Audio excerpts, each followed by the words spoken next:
Hi, Studio Recapped here. Today, we're going to talk about a movie called Incendies, a 2010 production in the drama, war, and mystery genres. Spoiler alert is on. Take care. The story begins with the death of a woman named Nawal Marwan. Her lawyer, Jeanne Lebel, meets with her children to open her will. Jeanne didn't entirely agree with Nawal's requests, but out of great respect for her, he decided to honor her wishes. She asked to be buried naked, without a coffin, and without any prayers. She even wanted her face turned to the ground and no headstone placed on her grave. According to her, anyone who doesn't stay true to their promises doesn't deserve a gravestone. The lawyer hands an envelope to Nawal's son, Simon, instructing him to meet his brother and deliver the letter to him. He also gives a letter to her daughter, Jeanne, telling her she must find their father and hand him the envelope. Once the letters are delivered, the lawyer will open the next part of the will. The children are utterly confused and ask Jeanne why he allowed such requests to be written, as they believe their father died during the war and they have no brother. Out of the respect Jeanne has for Nawal, having been her assistant for a long time, he keeps her secrets and remains silent. He gives Nawal's necklace and her passport to her daughter, Jeanne. Simon plans to bury their mother like everyone else, ignoring her specific requests, but his sister strongly disagrees. Jeanne was there when her mother had the stroke but wasn't present when she passed away, and she feels a bit guilty about it. Jeanne, a math prodigy and an assistant to her professor, Ned, discusses the situation with him. Together, they conclude that she should follow her feelings and fulfill her mother's wishes to find peace of mind. Nawal was originally from a village and had graduated in French literature from the University of Daresh. Ned introduces Jeanne to someone named Saeed Haidar, who used to teach at the University of Daresh. Jeanne goes through all her mother's belongings and finds an old photograph of her. Determined to uncover the truth, she decides to follow her questions and find the answer she's seeking. When Nawal was alive, there was a day at the pool when Jeanne noticed her mother was in shock. Despite her efforts, Nawal refused to speak. They went to the hospital, and up until that point, Nawal hadn't had any serious health issues. However, after that incident, she became very depressed and barely spoke. When Nawal was young, she fell in love with a boy named Wahab. Due to her family's opposition, they decided to run away together, but Nawal's brothers killed Wahab. They intended to kill Nawal as well because they believed she had brought shame to the family, but their grandmother intervened and took Nawal inside the house to protect her. During an argument with her grandmother, Nawal tells her that she is pregnant. To protect Nawal, her grandmother makes a deal with her. She will help her until the baby is born, but after that, Nawal must leave the baby behind and move to the city where her uncle lives. There, she will continue her education and escape from her misfortune. Nawal agrees to the deal. After the baby is born, her grandmother tattoos 3 vertical lines on the baby's foot so that Nawal will be able to find him later. She shows Nawal the tattoo on the baby's foot for a brief moment, then takes him to the orphanage. In the farewell moment, Nawal promises the baby that she will find him one day. Afterward, she leaves the village herself and heads to Daresh. The person Ned had introduced can't help Jeanne. She asks the receptionist there to speak to someone who might be able to assist her.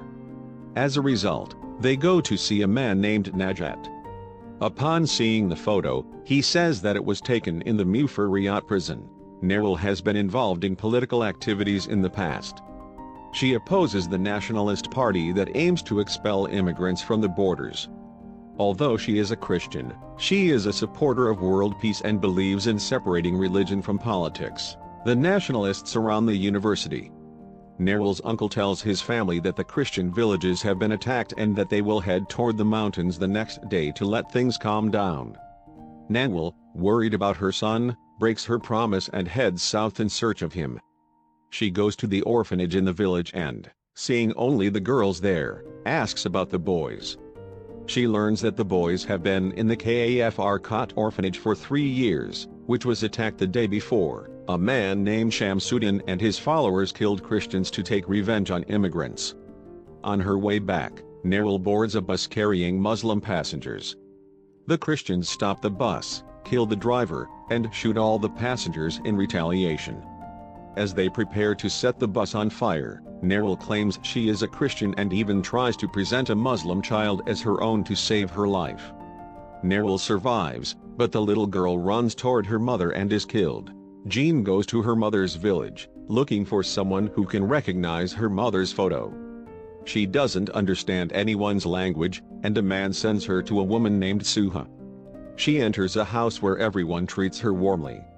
However, as soon as she mentions her mother's name and says she's looking for her father, Waib, everyone starts shouting and throws her out, yelling that the Marwan family is a disgrace and was destroyed by scandal, and that they have no place there.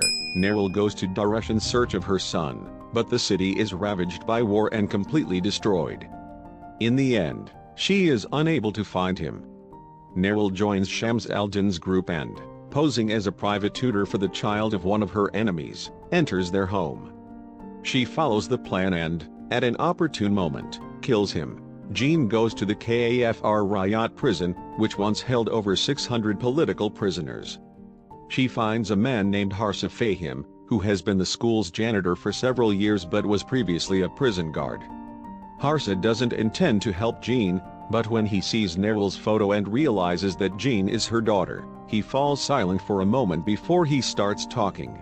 He says that Nawal was known by the name of the woman who sang. He had been her guard in cell 72 for 13 years. Nawal was the one who killed the leader of the Mujahideen, a defender of Christian rights. In prison, they tried everything to break her, but they couldn't. Then, they sent Abu Tariq, a torture expert, to deal with her. He viciously and continuously raped and tortured Nawal to stop her from singing, and eventually, she became pregnant by him. He gives Jeanne the address of the nurse who helped Nawal's baby be born in prison. Jeanne calls Simon, tells him everything, and asks for his help. Jeanne, as the lawyer and friend of the family, goes with Simon to meet Jeanne. Before her death, Nawal asked her lawyer to write down the things she told him and deliver her will to her children after her passing.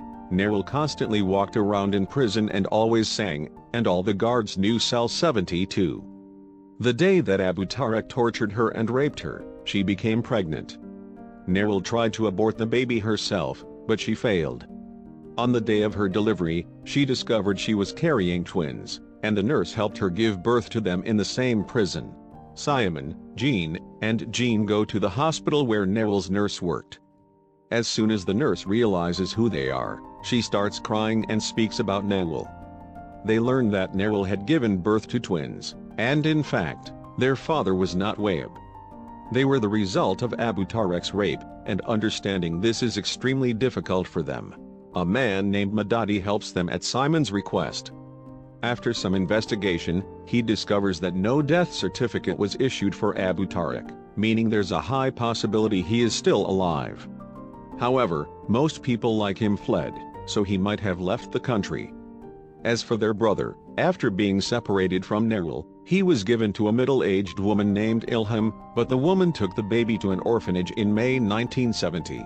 Many documents and records were lost during the war, but Madadi finds reports showing that, on this date, only one child from their village was registered at the orphanage. They named him Niadum. After 4 years, the war begins, and the orphanages are destroyed. They need to ask those who destroyed Kafr Kot what happened to the children. Simon says that both of them are dead and they're not looking for anything anymore, and he wants them to open the will. However, Jeanne, as the lawyer, doesn't allow himself to do that. Madadi finds the general who destroyed the orphanage and tells Simon, "We are looking for him."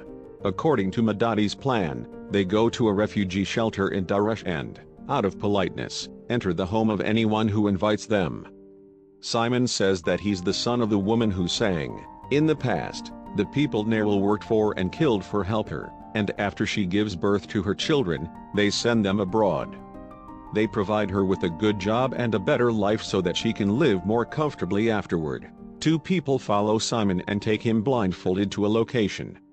The general says that due to political issues and for his own protection, he is forced to act this way. The man who attacked Kafr comes to Simon and answers his questions. Simon realizes that after the attack on Kafr, the man saved the children and took them with him, and Nawal was with them. They trained the children to fight for them. Nawal quickly became a terrifying killer. His mother had searched for him for a long time, but after a while, he turned into a psycho warrior. On the day Nawal went to the pool with her daughter, she recognized her son by a mark on the back of a man's leg. When she approached him, she realized he was the same man who had assaulted her in prison. In fact, he is both their father and their brother. This incident was actually the reason for her depression and illness. Abu Tariq is living in Canada under a new identity. They go after him, find him, give him 2 letters, and then leave the place. One of the letters said, "I recognized you, but you didn't recognize me. I am prisoner number 72. This letter will be brought to you by our children. You don't know them, but they know you. Through them, I want to tell you that you are still alive, but you will soon die because silence and death are your fate." The text of the other letter was, "Here, I speak to my son, not to the executioner. Whatever happens, I still love you. This is the promise I made to you the moment you were born. I spent my whole life searching for you and found you, but you didn't recognize me. Console yourself, for you, your brother, and your sister were born with love, and nothing is more beautiful than being together." Prisoner number 72. After this, Nawal's will is read, and as per her request, a tombstone is placed for her, and she finds peace. Nothing is more beautiful than being together.